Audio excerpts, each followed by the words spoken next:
Sugar with Sugarmoon. Welcome back to my channel. How you guys all doing? I hope that you guys are all having a beautiful day, night, wherever you guys may be in the world. And I hope that you guys are taking care of your energy as such. Right now, currently, I am about to do a little different of a reading. I was going to do the Twin Flames reading as well as the Starseed, but this, you know me, I like to try things that are new and I don't have a set schedule or anything. I just kind of go off of what Spirit wants me to do at the current point in time, so it's kind of like, they want me to do more of a reading based off of mental health, okay? So like spiritual anxiety. Now, if you guys haven't seen my last video for spiritual depression, my mental health video, that will be within my channel as well. You guys can scroll through and find that. If that resonates with you and you feel like you're dealing with any sort of like mental health department as far as that goes, like especially major depression as such, so today is going to be a little bit more centered about the spiritual anxiety as well. Oh my god, my throat chakra. As well as the actual anxiety term that, us humans have given in a way. So it's like, I'll give the scientific explanation, etc., or like kind of like the human term, and then I'll give the spiritual insight about anxiety and why that is on the spiritual scope, because I like to get many different perspectives. I don't like to just stick with one, okay? So I like to have many different facets of information coming through. Okay, so today I got anxiety just trying to film this thing. Now the thing is like, I've been putting it off because of anxiety for about a good minute, okay? I've been focusing on other things and stuff like that. I wondered why, like no matter how many times I sat down to start filming this, it just wouldn't work out, or Spirit wasn't just too happy about the way that it was like talked about. So not to mention that Mercury retrograde is literally this week on the 18th, and we're still in shadow phase. So right now, we're really feeling it, and a lot of people, places, and things are coming back from the past in order to be readdressed, okay? It's not bad or scary. A lot of people like to make it seem like this big scary thing. Yeah, there's a lot of tears and stuff like that and many different reactions, but the healing process isn't easy, okay? It's not, no one said it's going to be easy whatsoever, alright? Like, the amount of pain and time that it took for you to get to the place that you are at right now, and the amount of burdens that you possibly are carrying right now on your back, it didn't just start out of nowhere. It didn't just come out of nowhere like thin air. It was a process that happened over time in order for you to get to that point. Just like it's a process in order to heal, to get back to what we would say a healthier standpoint, a healthier lifestyle is what we would call it, okay? A more balanced, cohesive lifestyle. So,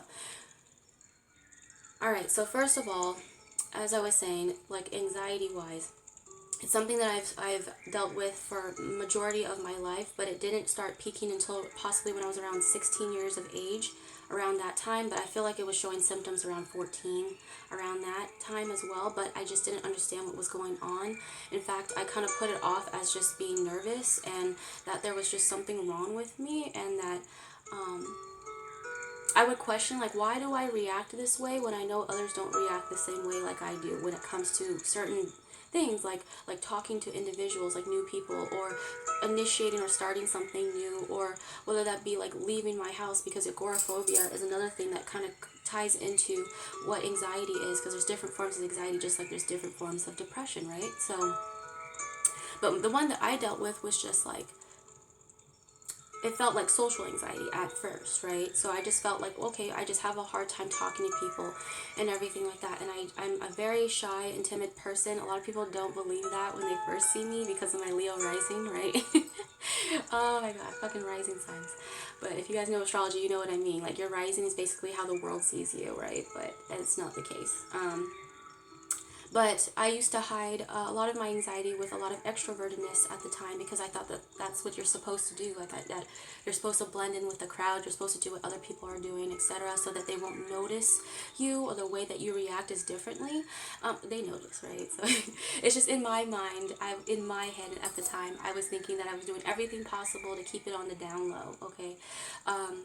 It started getting worse, especially when I started doing, like, I had a massive tower moment around 14 where we had to move from where I grew up with, because in my life we moved quite a bit, like around different cities and stuff like that, but we've always stayed within the state, but we've always, like, moved from different places, so it wasn't really like a lot of stability really in life.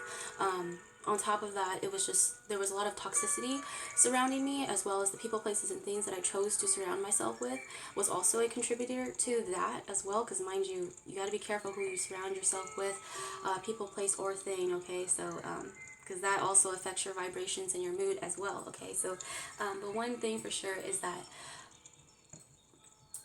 I hit it quite well until I got to the age of 16. Now, you know, high school can be quite, ugh, you know, high school wasn't, it was fine. It was actually a really great time, but, you know, just like anybody else, I wouldn't want to redo it over again. Okay, I'm done with that phase, but the thing is like, I was really trying to figure myself out, just like anybody else in the teenage stage. You don't know what's going on. You're trying to figure out the world. You're scared because you don't know what to expect once you guys graduate, etc. So it's just a process, right? And a lot of people would count that as, oh, that's normal, just normal anxiety for like what's to come. But I'm talking to my folks where you feel like you cannot push that feeling away no matter how many things that you try. Whether you tried, I don't know what other people used to suggest. A lot of people like to suggest to mental health people, like, try running, try jogging, try exercising, try eating better, try doing this. And the thing is that that will help your vibration. It will. I'm not knocking that. But at the same time, you also need to do mental work, like mind work, like work on your mind, right? Not just the physical that's outside the body. With mental health, it's all about healing within the mind, within the body, okay? Because like I said, what we're feeling on the inside will reflect on the outside, okay? So if you are dealing with a lot of anxiety and a lot of symptoms of overthinking, that kind of presents itself in a physical form like an illness, right? So it presents itself more like you having tummy aches, you feeling like you're nauseous all the time, feeling like you have to throw up, having headaches, having migraines, sweats, like really sweating, being hot and cold and all that stuff, but also running, racing thoughts that just can't shut up, or they're just too loud that you can't even focus on anything else, right? Also, dissociation comes into the mix as well, because that's also a form of trauma that's built, which is basically removing yourself consciously out of trauma-based experiences. Or it doesn't even have to like be a trauma, it just sometimes happens to people because there's too much pain to deal with right now in the physical, that they just consciously leave. It's like they check out of their body, and it's a really scary feeling because you don't know what time it is, you don't know what year it is, you don't know who you are, where you're at. It's like your whole life is distorted, and that can be quite scary. And I will talk a little bit more about dissociation with a PTSD video later on, because again, I mentioned within my depression video, I talk about this because, again, I dealt with it most of my life. I was diagnosed actually professionally from a professional counselor and psychiatrist as well, which was major depression, generalized anxiety disorder, as well as social anxiety disorder, PTSD, and bipolar disorder as well, okay? It's a lot. And then for me, I see them as just labels now. I don't really stress so much on the labels of things, but I've come to that point. But I'm talking about right now scientifically, like, something was off, okay? And the thing is that when I got nervous, it wasn't just nervous or being shy or timid. It was me actually like playing out scenarios that were just so out of the world, out of this world, out of this proportion, but it would produce so much fear within my body, within my mind, within my space, that it would create such an illusion to the point where no one else can tell me shit. Like, no one can say everything's gonna be all right. No one is gonna tell, like, every time someone said, you know, things will pass, it will be okay, like, I would not believe them because I felt like they were lying to me, right? And a lot of people with mental health and deal with that for a long periods of time as well know what I talk about when I say, like, sometimes people mean well what they say, like they mean really well. Like when I say like it gets better, it does, it really does. It's just the illusion of thinking that it will never get better whatsoever. It's like it kind of ties into I'll get into that, the dark night of the soul. But when it comes to this mental health issue, you don't see it that way. You just see it as, what am I being punished for? What did I do wrong now? It's always about like, what did I do wrong, right? Counting the mistakes in the past. And then anxiety, we all know, is all about thinking about the future too much, worrying so much about the future. What's going to happen next? You know, what's going to do this next, that next thing, you know? And it's about releasing that control, because you never really know what's going to happen next. You never really know what's going to happen tomorrow until it actually happens, okay? But our mind can play a lot of tricks on us and can lie to us and stuff like that, because mind you, you are not your thoughts. Your thoughts and these mental illnesses and this mental health, try to think of them as something outside of you. For me, I view them as an entity, a separate being outside of me. So I don't see it as anxiety or depression or anything like in my essence, like in me, and that it defines me. No, it's actually just a part of my journey, a part of my experience, and I just see it more as like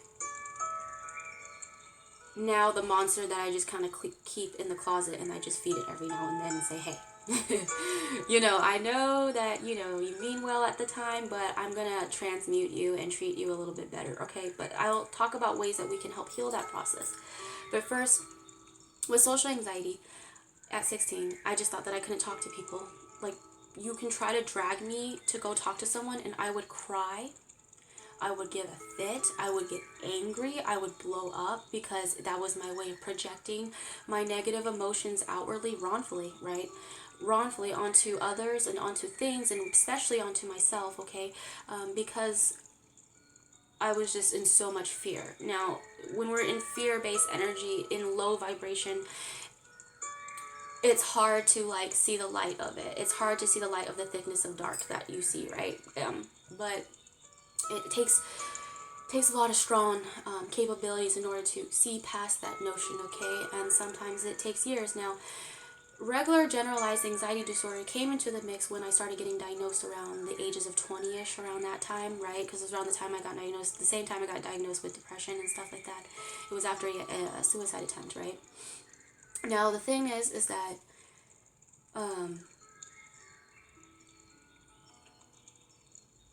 there's different ways. So generalized anxiety disorder is just basically when you have anxiety, period. Just period. You just feel anxiety. Like right now, I could just be having an okay day, and then all of a sudden anxiety will come and hit me. And there will be no reason, no triggers.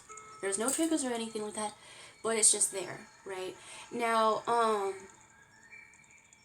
back then, I used to wrongfully like transmute that into unhealthy coping mechanisms, and what we call that is like basically if you are the type to project those feelings wrongfully onto others outwardly, like in the forms of anger outbursts, or because mind you, anger is also a product of anxiety as well. Fun fact. A lot of people who get angry or just burst out of nowhere is because they're overwhelmed with so much feelings and emotions, okay? And that kind of stems from anxiety. But it's like always being overwhelmed, always being on edge, always expecting the worst of something, right? And so the generalized anxiety disorder, like that, can be quite rough, but I'm going to teach how you can transmute that into something else. Now, agoraphobia, I mentioned that earlier, and that is a form of a really extreme anxiety where you physically feel like you cannot leave your house, where you physically feel like it's too scary or too daunting to even like step outside. Like there's people I've known who literally cannot step outside for fresh air or even open their windows for fresh air because they're so panicky and scared of the outside world. And it breaks my heart. Oh my gosh, I'm getting emotional. I'm trying not to get emotional. I'm trying to stay stable, okay? But if I cry, I cry. There's nothing wrong with crying. It's just I'm feeling and pulling the energy right now of people who this affects right now, and including myself. And it's just like the amount of pain that you went through, the amount of pain and wrongful mistreatment that, possibly you've went through within life, things not working out the way you expected, because, life is a mystery, it's strange, but it wasn't your fault, okay? I always want to tell people, like, yes, we are responsible and accountable for our actions, and our actions will have consequences, but things that are outside of our control is not your fault. And there's no use in blaming yourself for that past trauma, okay, and beating yourself up for it and everything like that, right? Because self-loathing comes into the mix with anxiety, feeling like you should have done better, you should have done something better, you should have done something different, I should have said something different, constantly thinking about what others think of you, if people are watching you, like feeling like there's always eyes on you, etc., even though that there isn't, right? So it's the amount of pain that someone has to experience and the amount of rejection, because this also stands into rejection and abandonment issues as well from childhood, and neglectfulness, like neglectful parents, etc. Now, the thing is that we have to forgive our parents because they didn't know any better. They were doing the best that they could possibly can, okay? You have to give grace and have compassion for that. I know that sometimes it can be, like, especially those that are supposed to protect us and supposed to be the ones that are, like, the adults, like, during our childhood, the ones that are supposed to be the role models typically end up letting us down the most because of the fact that they are not perfect human beings. They also have a life too. They also have worries and struggles too. So you have to take that into accountability that even them, they are dealing with their own sort of traumas and stuff like that, and wrongfully they're projecting that onto you, right? Especially if you are a starseed or a light worker, etc. You know what I'm talking about. You guys are like the punching bag. You guys are known as the black sheep of the family. You guys are the ones that take the brunt of everything and everybody else's problems, and I'm telling you right now that that is no bueno, and that you should remove yourself from that situation, etc., both energetically and hopefully physically, but I know that people don't have the means to, okay? So it's all about creating healthy boundaries for yourself and others, okay? And I know how scary that can be, especially if you're sticking up to narcissistic individuals that you deal with, as well as just you being toxic to yourself. Like, you sticking up to yourself is the biggest thing, first and foremost, because you're the biggest enemy to yourself, honestly. Nobody else, okay? So you can blame all the karmic energies you want in the world and everything like that, and everybody else and everything else in the world, but really it stems from you. And sadly, you're responsible for the healing process of your journey, okay? No one else is going to step in, not even a therapist or a counselor is going to help you with that. You yourself have to acknowledge the fact that you are responsible for your part of the healing. Now, it's really great to accept help and receive help from people who are more advanced in the journey as far as that goes, but also you need to find things that work out for you, that and tweak things just for you and your benefit, right? Because what works for one person may not work for you, and you have to be okay with that, all right? And tweak it as your own, you know, make it your own type of healing process, not anybody else's, okay?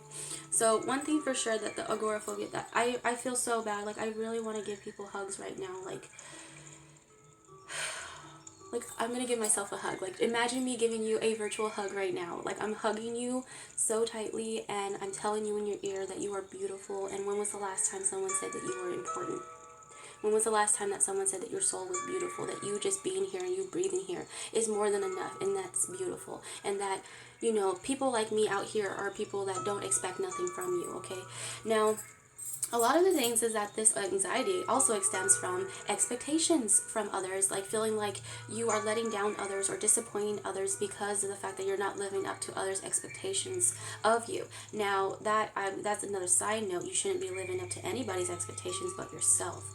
You are in control of your own journey, not anyone else. And if someone's disappointed in your decisions in life, etc., or whatever, then like I say, wish them well, but that's not their life. They don't have a say when it comes to your actual life decisions.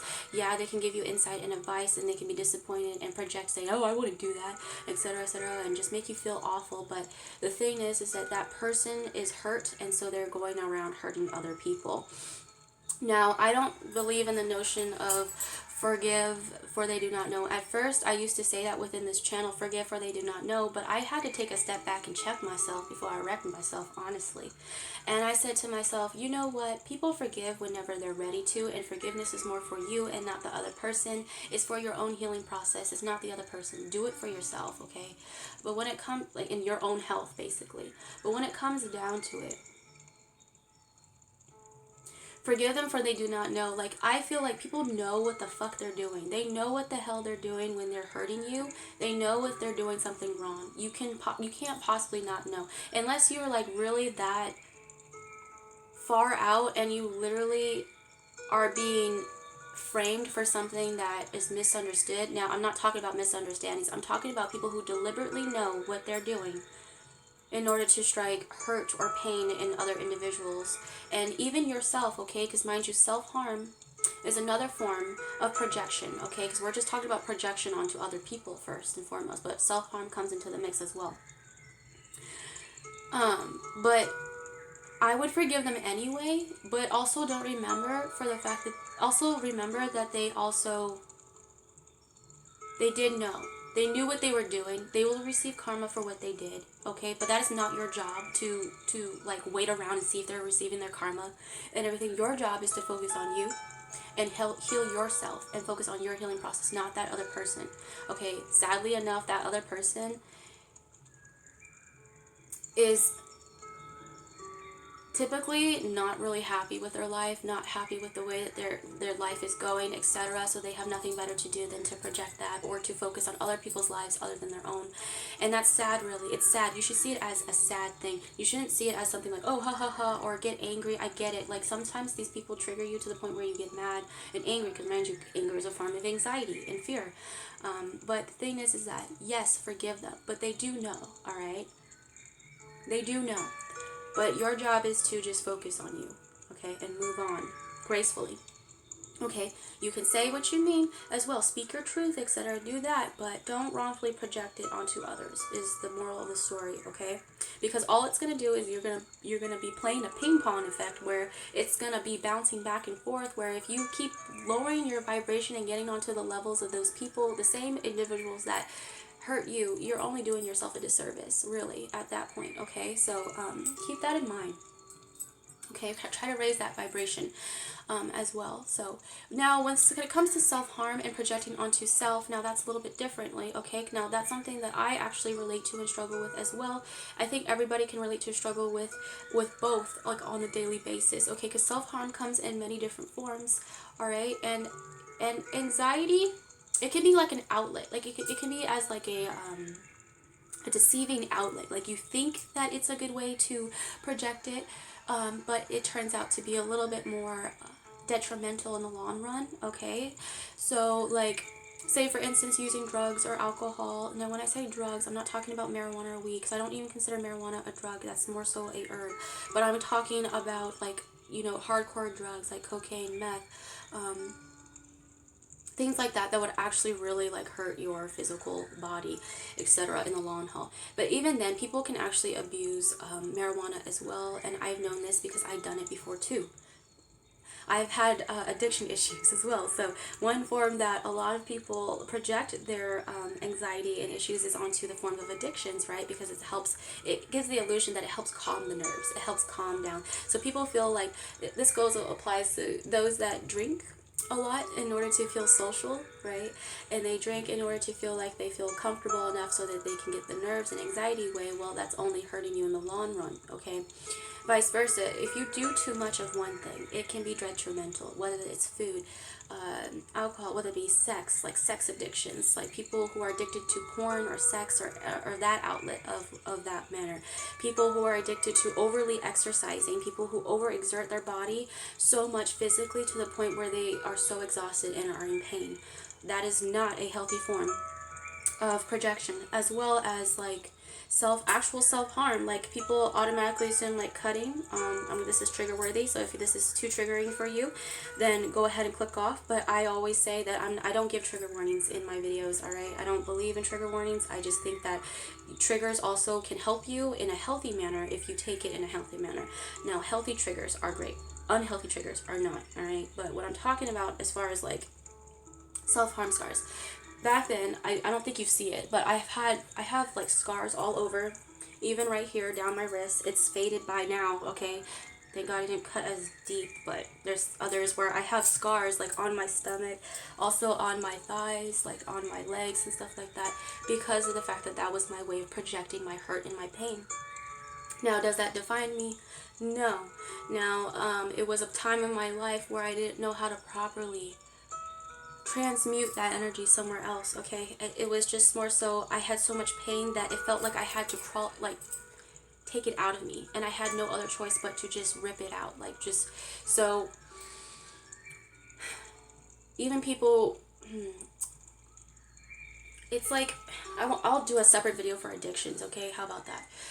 But also, these are forms of self-harm, like different forms of self-harm, and as well as you, like, overeating, eating disorders as well as another form of self-harm, overeating, binge eating, as well as purging, which kind of goes into, like, bulimia and anorexia and stuff like that, which is something I dealt with, as well as like oh my goodness. But I don't talk about that one as much because that is something that I actually still struggle with till this day, is the eating disorder part. Okay, now it's a process that I'm working on, as well as the anxiety part and every other part of this that I'm talking about.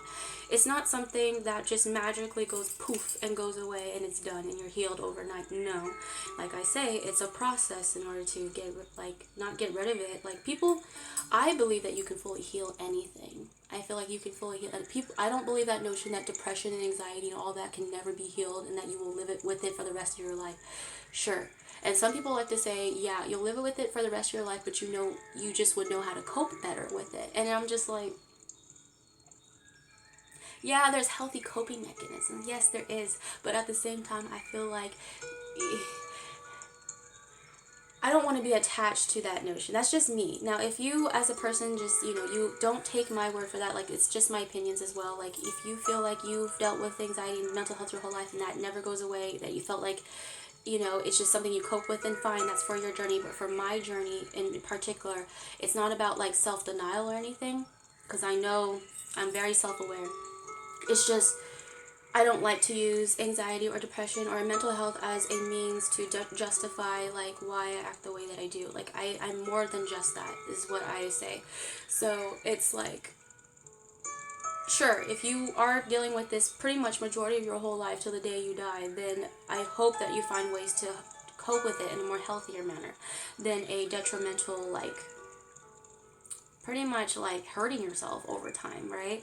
And another way that we self-harm is also by telling us lies, like telling yourself lies, like you're not worthy enough, like you suck, you know, you're stupid, you're ugly, you never will be pretty enough, you know, this is why they didn't choose you, etc. Like thoughts like, if only I could do better, if only, and that type of thing. Or you saying, what if I never amount to something in life? What if I never find my life purpose and everything like that? You feeling so much pressure on your back, feeling like the world is like, the weight of the world is on your shoulders, on everything, basically. It's like, those types of things that you tell yourself is basically the ego, the shadow self, and that is a lie. Like I said, you are not your thoughts. Sometimes our thoughts are not true, and we need to, I like tell like those that I love and individuals that I know that deal with it, because I have friends and family and members who've dealt with mental health issues in the past and everything like that. So not only have I dealt with it, but I've had people I've cared about who I've watched suffer with this, and it's just like,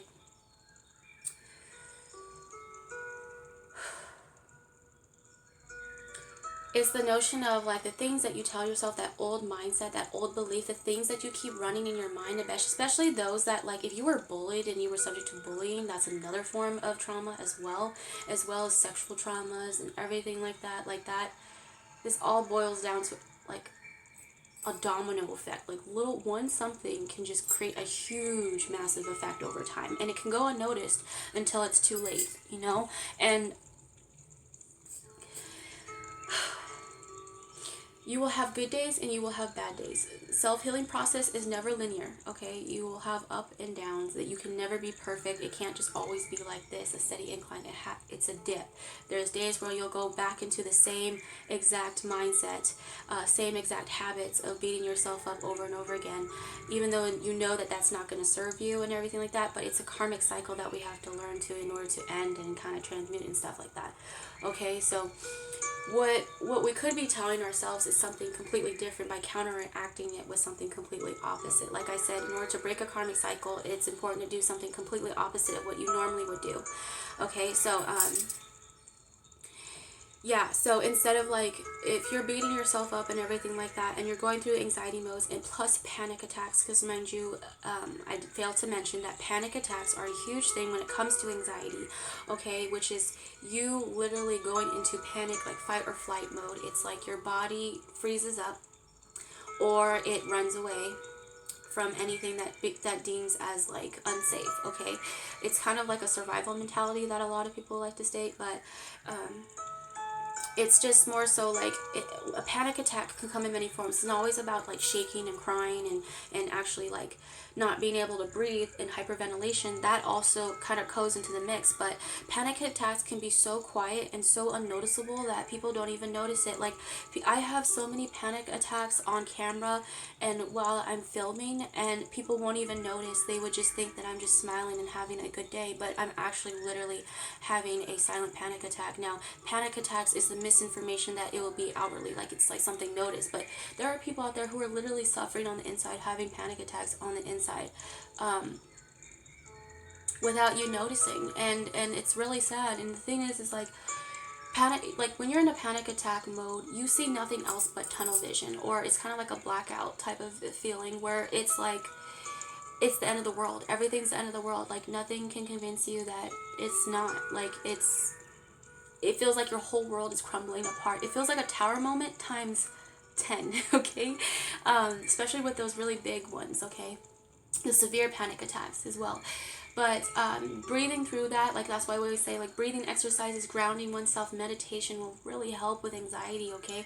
That's why I really stress a lot with grounding oneself and finding balance, okay? And what I mean by that is that you finding balance within yourself, that everything will be okay. You grounding and using mindfulness tactics is what we call it, mindfulness,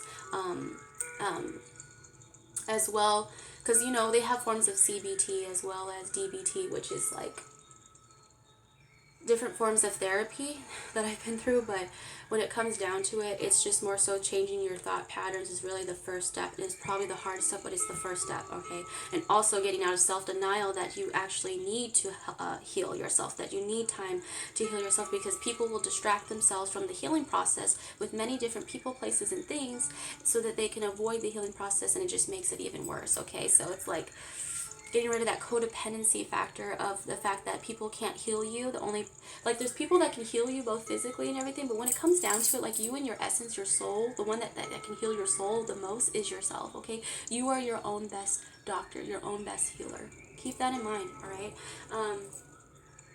So what I mean by mindfulness, it's about grounding, like using your senses, if that helps, right? As something that we learn as well. Like if you feel like you're going into dissociation or panic mode or going into that anxiety-like mode, it's important to focus on what is right in front of you presently, to stay in the present moment as much as possible.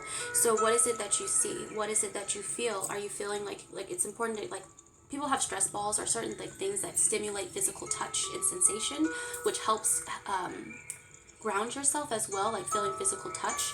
It's all about like feeling, as well as what is you're seeing right in front of you. Are you seeing like clouds? Are you seeing a painting? Are you seeing a wall? Are you seeing a bed? Are you seeing a person? Like grass, it doesn't matter, right? What are you hearing? Are you hearing people laughing in the background? Are you hearing people talking? Are you hearing people's conversations? Do you hear music in the background, right? Do you hear birds? Do you hear nature? That type of thing. Now, what is it that you taste? Can you taste like the air that you're breathing? Can you taste your very essence, your saliva? It also helps to put something in your mouth, like a candy or something to suck on, in order to strike that taste buds, right? Because to taste is also another gift, right? And it's also something that can help ground you and focus on that rather than the problem and the issues at hand that you're creating within your mind. Another thing is like, what is it? To touch, to see, to smell, to hear, to smell. Like, what is it you're smelling right now? Are you smelling candles? Light a candle, light some incense, light some sage or Palo Santo, light if you're sensitive to that stuff like that, like aromatherapy, like a lot of people like to get like a lot of aromatherapy oils and stuff like that. Or what are you smelling? Are you smelling the air, the outside, freshly cut grass? Are you smelling like food that's being cooked from a different house? Sometimes I'm so observant that I smell people doing their laundry and stuff like that. And another thing is that, yes, physical movement will actually help transmute the energy of anxiety. And I hate alcohol. Oh my god, I used to hate this when people used to tell me this, like, oh, you should just jog, you should just walk. And it's like, I don't even have barely enough energy to breathe. Like, that's that's like literally like in my mind, like that's what I was convinced of. But the thing is that it takes that one step. And like I said, if it just takes for you to open up that window, let some fresh air in, because mind you, you need fresh air, right? Fresh air, especially cold air, fun fact, it will also help with anxiety and panic attacks. So if you're panicking, going outside or opening the window and getting fresh air or cold air to hit your skin or your body will help calm down the nerves, and it's also another form of grounding. Okay, but don't do it so much to the point where you're out there in the freezing cold and freezing your ass off and deliberately hurting yourself. Sometimes people don't even mean to do so because they dissociate while outside and doing that. But I think that there has to be a balance to that. Okay, and take a walk, all right, if you can. Like, even if you can't do that, then step outside on your balcony or your backyard or whatever it may be. If you don't have a yard, like, just step out in the front and just plant your feet. Just sit out there and just watch, like, observe. People observe, right? Just do something completely different that you would normally do, rather than staying in your bed, staying in your home, staying like curled up, because I know that mental health, and especially with depression, it just zaps the energy out of you. Especially if you went through a panic attack, you know what I'm talking about. You feel like, I'm done for the day. I'm so tired and drained the hell out that all you need is a nap. And sometimes, all of us, we just need a nap. Like, if you feel like you're tired, listen to your body and go lay down, okay? And go sleep. Create a sleep schedule for yourself, a sleep ritual, because that's something I'm trying to do as well, because that's something that a lot of people with anxiety suffer with, is like insomnia and not being able to go to sleep at night because of all the racing thoughts about tomorrow and everything like that. So it's like, oh my gosh. And then I will even talk about like the anxiety before doing something that you know that you, okay, so say for instance, back then I used to get really bad anxiety before working jobs that I know that wasn't good for me. Or I would like get really bad anxiety when I knew that I was supposed to be doing something, but then I didn't do it. So it promotes like procrastination, right? Because a lot of people who procrastinate, truth be told, actually suffer with some form of anxiety issues, because they fear of the fact that they're going to fail, or the fear that it's just something that they're actively avoiding, that they don't want to address. And it's like another form of self-harm in a way, or self-sabotage, okay? Which, something that you know you should be like, if it's something that's not for you yet you keep forcing it, etc., that's going to create anxiety, etc. So now we're going to go into the spiritual talks, right? So what I mean by that is that every time I was in a situation where I knew deep down that that wasn't for me, gut wise, etc., and there was so many red flags, mind you, you always get signs and red flags, and don't tell me that you don't, because you do. It's just that you fail to notice it because you're just in your world, or you're just distracted and focusing on other things. But the divine and spirit will give you so many signs to let you know that this is not for you. And the thing is like, back then I used to force things. I used to just keep forcing it because I was like, oh, okay, but this is expected of me. Oh, okay, but if I just let it go or whatever, or walk away from this, then it's just gonna create this, and it just was a huge panic, right? But if only I had known and just told myself, like, back then, like, it's okay. No, this is a form of anxiety. Like, the thing is that you can't change the past whatsoever, all right? You gotta accept the past for what it is, all right? But, like, it's that notion of, like, I wish that there was a mentor or someone that can come and talk to me to let me know that everything in my head isn't really, like, as it seems to be right now, and that my panic and my fear is just something that was created in a way to protect myself. It's a way to, it's a false notion of protecting yourself and guarding yourself, because you feel like you're protecting yourself, but really it's just more so a form of like isolation as well as like self-harm. Okay, so spiritual notion, like, if you are forcing something that you know that doesn't fit your life or your notion or your journey, it's just going to create more anxiety. Therefore, you're going to have more panic attacks. When I find that I let go of certain things, people, places, and things in order to heal for the betterment of myself, and I know that that's something that's just bringing down my energy levels and my vibration, even though it doesn't even have to be like toxic. You yourself can be the actual toxic person at hand, like you. And that's hard. That's the hardest thing to come to terms with, is that most times it's pretty much you being the toxic person to yourself. Okay, now that doesn't mean that you're like the sole cause of everything of why people treat you the way that they do. No, that's not what I'm talking about. Those people are wrongfully or just doing their shit, right? But you gotta realize that when you remove certain things, like certain mindsets, certain ways of doing things, like people, places, things that you associated yourself with, that you thought that was best for you, a certain job that you know damn well that that's not for you. As also for the fact that there's even school, people feel like that like, oh, I'm not going for the major that I really want, but I'm going because my parents told me to do this. you're going to have some anxiety, okay? Because our mental health issues or blockages is what we would say. I think blockages are just illusions. It's really nothing blocking you but yourself. But the thing is like, of course you're going to have anxiety, because when we're not in alignment with our life purpose and you're not doing the things that make you happy at the end of the day, and you're not doing things for yourself as far as like betterment of yourself and also humanity, and you're not doing it for the right intentions, the karmic reward of that is basically sufferment. It's you, it's like your soul is like, I'm trying to grow and do something a lot bigger than what you're settling for. But you yourself, your ego body is trying to place yourself in this small box, all right? You're trying to box yourself in. Box yourself in. You go box yourself in. Okay, anywho, that's a thing. It's a joke between me and my father. But like, don't box yourself in, okay? So the thing is, like, you're much more than just that, all right? Your soul's trying to expand and grow and to reach certain heights that you didn't even seem was possible, all right? But your ego is literally getting in the way. It's saying, I'm used to this. I'm only doing what I've known. This is what I've known, and I'm too scared to do something different because this is what I've known, okay? And when I tried something different, it didn't work out in my favor, so therefore I'm not going to do it again. Humans, I don't know why us humans do this. We self-sabotage. Oh my gosh, I'm saying this as experience, because the thing is like, when I mention myself in my story, I'm not trying to make the story about me. I'm trying to give you an example of the fact that I don't talk out of my ass. I talk from experience. And the thing is that I really care for people who are suffering with mental health, or just people who are the underdogs, or people who just feel like they're suffering and they're not heard. Just let me know. I hear you. I hear you. I see you. I don't have to physically, you don't have to physically be right here in front of me in order for me to see you, okay? It's,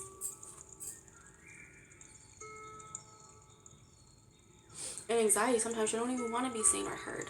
You don't want to be noticed, yet you still do. Your soul cries out, I want to be noticed. I want to be heard. I want someone to understand me for me. I want them to love me and understand me for me.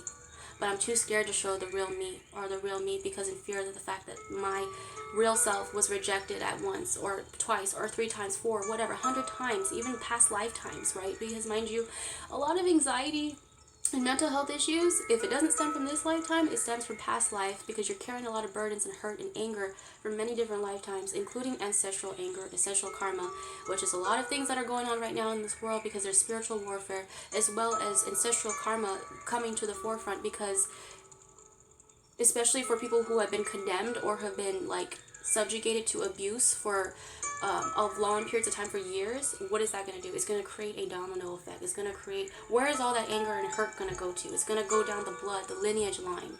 So sometimes you just be feeling like so funky and fucked up and wonder why something's not going a certain way. Sometimes it's not even your fault. It's just ancestral karma that's playing out right now, okay? But in order to transmute that, you need to do something different than how normally you would see others doing or how you did it. Okay, so especially if you grew up in a household or a family where they didn't even do like healthy coping mechanisms, and none of them did healthy coping mechanisms, and you don't have access to that type of environment, healthy environment, it's time to create that environment for yourself. It's time to create home and space for yourself, okay? And start doing the things that normally, even if other people are going to condemn you for the way that you're trying to heal, don't let them. Your healing process is only your soul journey. They should worry about themselves and their own healing process, okay? And if they feel like that you're not healing the way that they want you to heal, honey, just wish them well. You don't even have to respond to these folks. Just keep it pushing, okay? Just wish them well and just keep it pushing, all right? But like, what I'm saying right now is like so important, because anxiety and these mental health illusions, they're just illusions, really, at the state of like human. Like when you pass on, okay, when you transition, right, to the spirit world, even if you don't believe it or not, because some people are like, I believe it when I see it, and it's just like, I love you skeptics, I really do, because skeptics have the potential to actually change their notion, but when it comes to people who are very close-minded, I can't deal with close-minded individuals, I can't. But the thing is like, when you transition, all that hurt and pain and things that you thought that were so big, so grand, so much issues and problems really turn out to be not much of an issue as well. it turned out to be like, oh, okay, there was an answer to my issue. It's just I didn't see it, or I just failed to notice it, or I didn't listen to the signs that Spirit was trying to show me. Okay, because a lot of the times we don't listen. We don't listen. And Spirit is saying that they're coming in saying, you guys don't listen sometimes. You guys only just listen to the ego and the fear, so much to the point where it drowns out our voice that you can't even hear the love that we're trying to give to you. Now, these people, like I can notion this because I self-sabotage all the time when it comes to love aspects or any like type of thing, right? But I'm not gonna manifest that. It's just something like I kind of dealt with in my lifetime, okay? Even now, all right? Because we're not perfect. No one is perfect. And if someone, oh, that's another karma of mine. People who act holier than thou, who think that they're perfect and that they have nothing to heal or fix within their life. Like, I'm just like, oh my gosh. Now, I'm not trying to make this about like my anger and my issues. I know that Mercury retrograde is coming around the corner, so a lot of anger is coming back up from this to the surface for me, because I'm feeling angry for you guys. I'm feeling mad, like for the mistreatment that a lot of us as humans have been going through for centuries. It's just like, can we get our shit together? Can we just get our shit together? Like Spirit's just saying, get your shit together.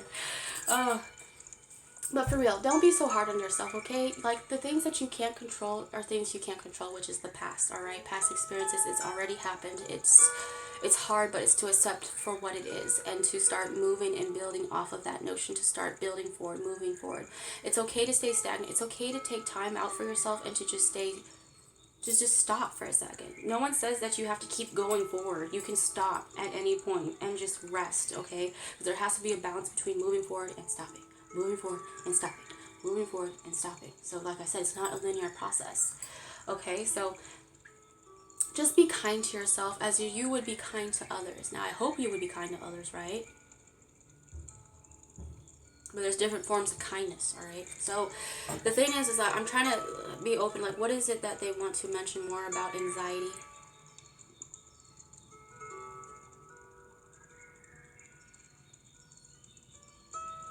Okay, no. So I'm going to go ahead and stop this right here. And then I'm going to go ahead and do a separate reading for how we can heal from this process, steps that we can take, things that we can focus on, etc. from the cards, because I'll be using divination as well as charms and some love messages and stuff like that. This can be for the twin flames as well as starseeds, or anybody's coming across any light worker, etc. It doesn't matter. It's for anybody who feels like they need the message from Spirit, okay? But anywho, I'm going to go ahead and end this off right here. You guys deserve the most love in the world, okay? Be kind to yourself. Treat yourself with dignity and respect. Respect yourself and others, okay?